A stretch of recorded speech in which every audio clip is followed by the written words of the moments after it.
कुछ खबरें विस्तार से। देश में कोरोना के बढ़ते मामलों के मद्देनजर मोदी सरकार ने बड़ा फैसला किया। अब 45 साल से अधिक उम्र के सभी लोगों को कोरोना का टीका मिल सकेगा। इसके लिए बस अब 1 अप्रैल तक का इंतजार करना है। 45 से ऊपर कोई भी हो जिसको बीमारी है या नहीं है, सबको वैक्सीन उपलब्ध होगा।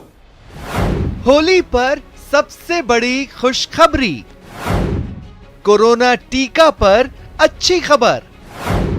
45 साल से ऊपर सबको टीका। जी हां, कोरोना से डरना नहीं, लड़ना है और इसके लिए सरकार ने टीकाकरण अभियान को और विस्तार दे दिया है। अब 45 साल के ऊपर के आयु के सभी लोगों को 1 अप्रैल से कोरोना का टीका मिलेगा। पहला फैसला ये कि 1 अप्रैल के बाद 45 से ऊपर कोई भी हो जिसको बीमारी है या नहीं है, सबको वैक्सीन उपलब्ध होगा।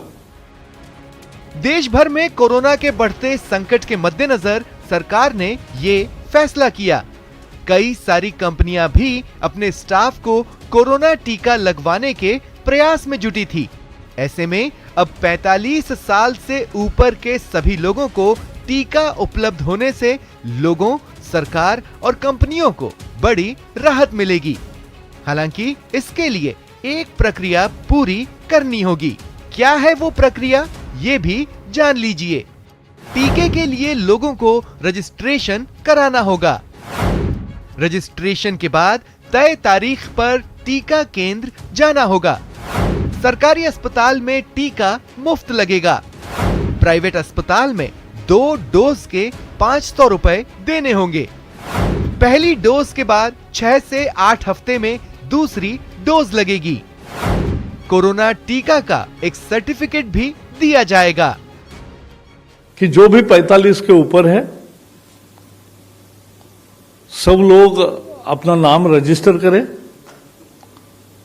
और अपॉइंटमेंट लेकर वो टीका लगाए। अभी तक सीनियर सिटीजन्स और गंभीर बीमारियों से जूझ रहे 45 साल से ऊपर के लोगों को ही कोरोना का टीका दिया जा रहा है।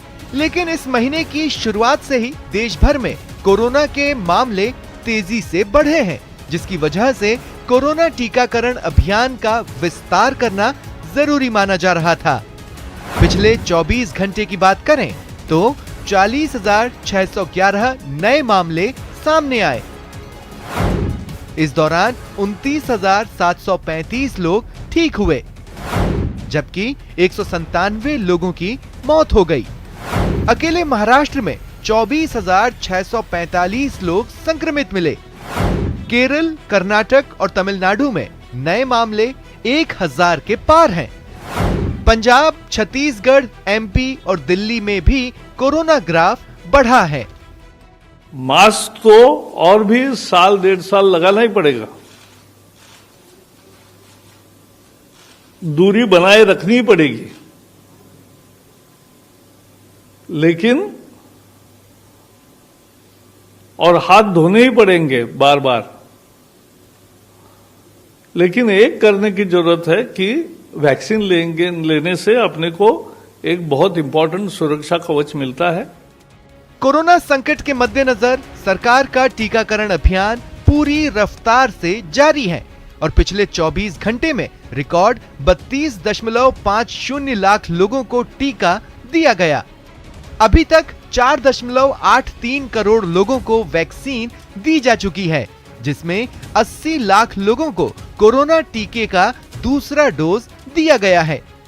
1 अप्रैल से इस अभियान में 45 साल से ऊपर के सभी लोग और जुड़ जाएंगे, जिससे टीकाकरण अभियान और तेज होगा।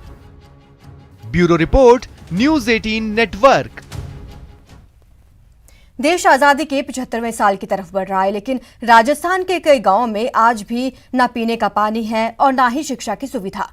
ऐसे गांव आज भी विकास से कोसों दूर हैं, पुराने ढर्रे पर जीने को मजबूर हैं। देखिए राजसमंद के एक गांव की बदहाली की ये तस्वीर। पानी की कमी विकास के रास्ते में कैसे रोड़े अटकाती है, इसका सबूत है राजसमंद का ये गांव खारी कुड़ी। न पीने को पानी है, न बिजली और न ही स्कूल। न्यू इंडिया के सपने को मुंह चिढ़ाने वाले इस गांव की अधिकांश आबादी आदिवासियों की है। कोई पानी की व्यवस्था नहीं है, कुछ नहीं है, जंगल में रोल की तरह से पड़ा होना, ये हमारा समाचार है। 2 हैंडपंप में वो भी खारा आता है, बिल्कुल पानी काम ही नहीं आता, कोई काम नहीं आता है। पंचायत मुख्यालय से 20 किलोमीटर की दूरी पर बसे इस गांव तक सरकारी सुविधा शायद ही कभी पहुंच पाती हो। देश भर में शौचालय क्रांति आ चुकी है, लेकिन इस गांव के लोग आज भी खुले में शौच जाने को मजबूर हैं। यहाँ तक कि अधिकांश लोगों के पास आधार कार्ड तक नहीं है। चुनाव के वक्त वादे होते हैं जो हकीकत तक नहीं पहुंच पाते। एक बार फिर इलाके के सरपंच गांव में पानी और स्कूल की समस्या सुलझाने का भरोसा दिला रहे हैं। जन लोग उसके अलावा वहाँ पे पानी की, रोड की काफ़ी समस्या किसी ने अब तक हल नहीं की, और हमने जाके उसका गाँव वालों से समस्या के बारे में जानकारी ली, और वहाँ 2 हैंडपंप थे, उसमें भी खराब पानी है। हमने अभी जीपीपी प्लान में ऐड कर रखा है, उनको नए कुएं व रोड का भी ले रखा है, लेकिन वो चारागाह में होने की वजह से वहाँ पे वो रोड स्वीकृत नहीं हो पा रहा है। खारे पानी और बिना शिक्षा के जिंदगी जीने को मजबूर खारी कुड़ी गांव के लोगों को हालांकि सरकारी वादों पर भरोसा न के बराबर है, लेकिन फिर भी सरपंच के दावों से उम्मीद की जानी चाहिए कि इस बुलेटिन में फिलहाल इतना ही। आप बने रहे हमारे साथ और देखते रहिए न्यूज़ 18 राजस्थान।